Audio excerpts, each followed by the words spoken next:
नमस्कार, welcome back to Gargi news India's weekly bulletin. मैं आस्था शर्मा। तो चलिए आज का ये शो एक बड़ी खबर के साथ शुरू करते हैं।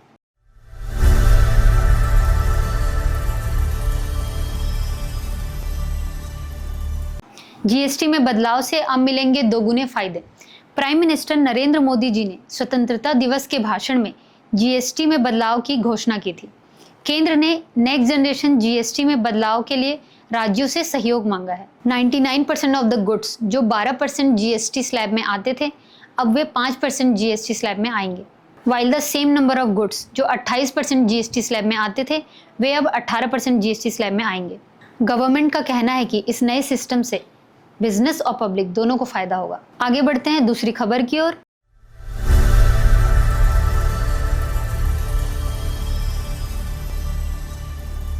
भारत दौरे पर आए चीन के विदेश मंत्री वांग यी ने प्राइम मिनिस्टर नरेंद्र मोदी जी से मुलाकात की। इससे पहले उनके और राष्ट्रीय सुरक्षा सलाहकार अजीत डोभाल जी के बीच भारत चीन सीमा को लेकर बात हुई।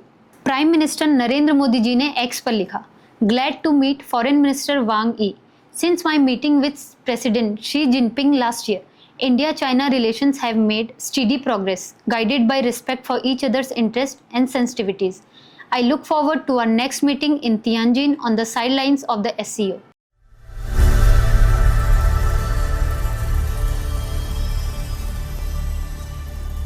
भारत का सबसे बड़ा बंदरगाह बनने जा रहा है महाराष्ट्र के पालघर डिस्ट्रिक्ट में, जिसका नाम है वधावन बंदरगाह। The reason it is a big news is because whatever India buys or sells globally, most of it moves through ships, 90% of all trades.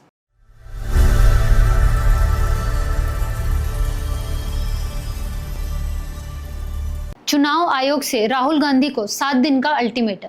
The Election Commission of India said using improper words such as vote chori amounts to insulting the constitution. Every party is same for us. There is no difference between ruling party or opposition party.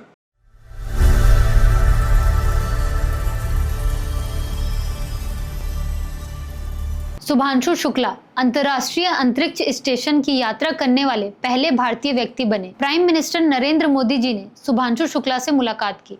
Shubhanshu Shukla ने prime minister Narendra Modi जी को अंतरिक्ष में गया तिरंगा भेंट किए।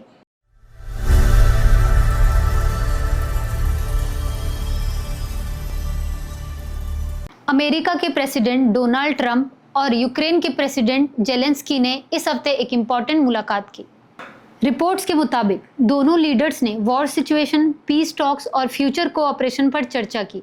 Zelensky ने Ukraine के लिए और ज़्यादा सपोर्ट की डिमांड की, जबकि ट्रंप ने कहा कि वो कन्फ्लिक्ट को ख़त्म करने के लिए क्विक सल्यूशन चाहते हैं।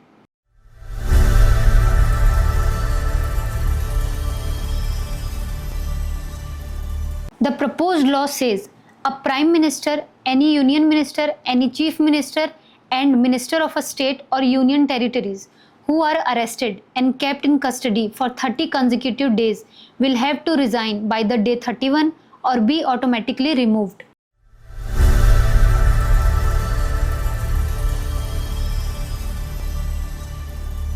दिल्ली चीफ मिनिस्टर रेखा गुप्ता पर हुआ एक शॉकिंग हमला। अपने ऑफिशियल रेसिडेंस सिविल लाइंस में हो रहे जन सुनवाई के दौरान वे पब्लिक के सामने थी, तभी एक आदमी ने उन पर हमला कर दिया। The attacker has been identified as Rajesh Sakriya from Rajkot in Gujarat.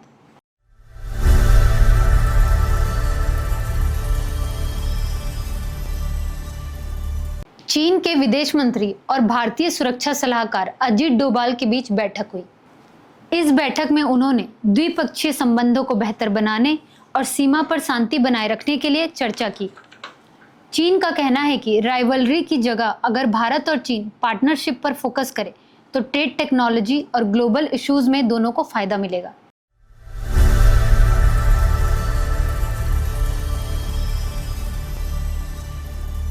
Technology की दुनिया से एक बड़ी खबर, एप्पल अपना आईफोन अब इंडिया में मैन्युफैक्चर करेगा। इससे न सिर्फ मेक इन इंडिया मिशन को बूस्ट मिलेगा, बल्कि नए एम्प्लॉयमेंट अपॉर्चुनिटीज भी मिलेंगी।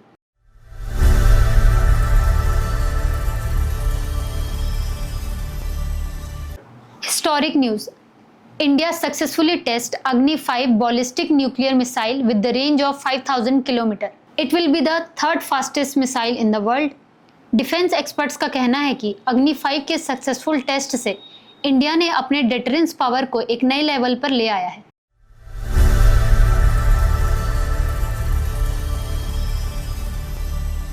जब यूएस के प्रेसिडेंट डोनाल्ड ट्रंप के नए टैरिफ मेजर्स ग्लोबल मार्केट को इम्पैक्ट कर रहे हैं, तभी भारत के external affair minister S Jaishankar ने रशियन कंपनीज को इंडिया के साथ ज़्यादा एक्टिवली एंगेज करने की अपील की है।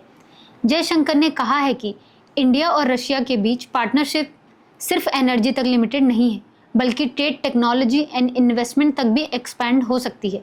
अगर दोनों देश अपने इकोनॉमिक्स को मजबूत करते हैं तो ग्लोबल ट्रेड टेंशंस के बीच एक स्ट्रॉन्ग अल्टरनेटिव मॉडल सामने आ सकता है।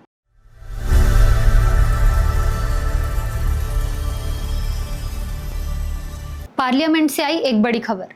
पार्लियामेंट ने पास किया है गेमिंग बिल, जिसके तहत सभी तरह के मनी बेस्ड गेम्स को बैन कर दिया जाएगा। सरकार का कहना है कि इसका मेन पर्पस है यूथ को एडिक्शन से बचाना और गेमिंग को सिर्फ एंटरटेनमेंट के लिए प्रमोट करना।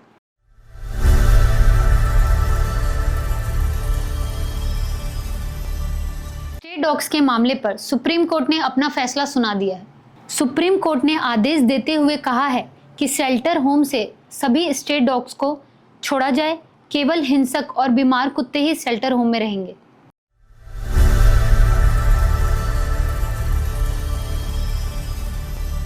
भारत के external affair minister S Jaishankar ने रशियन प्रेसिडेंट व्लादिमीर पुतिन से मुलाकात की। इस मीटिंग में दोनों लीडर्स ने इंडिया रशिया टाइज पर गहरी चर्चा की, खासकर एनर्जी कोऑपरेशन, डिफेंस पार्टनरशिप और ट्रेड रिलेशंस को लेकर।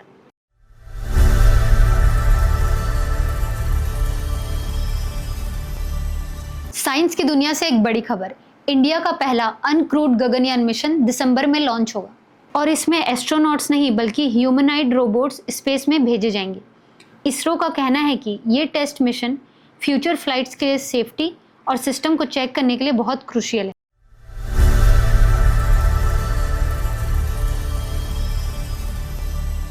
एशिया कप 2025 टीम इंडिया के सिलेक्शन पर सवाल।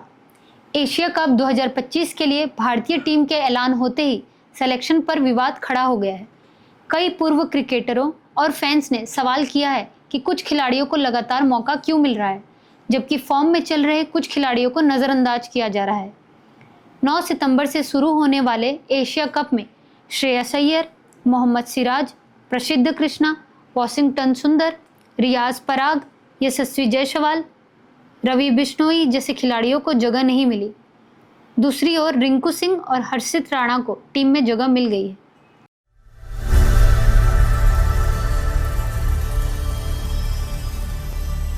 उत्तराखंड के थाराली में बादल फटने से भारी तबाही हुई है। कई घरों में मलबा घुस गया है और गाड़ियां भी दब गई हैं। वहीं एक युवती की मौत और एक व्यक्ति लापता है। एसडीआरएफ की टीम राहत कार्य में लगी है।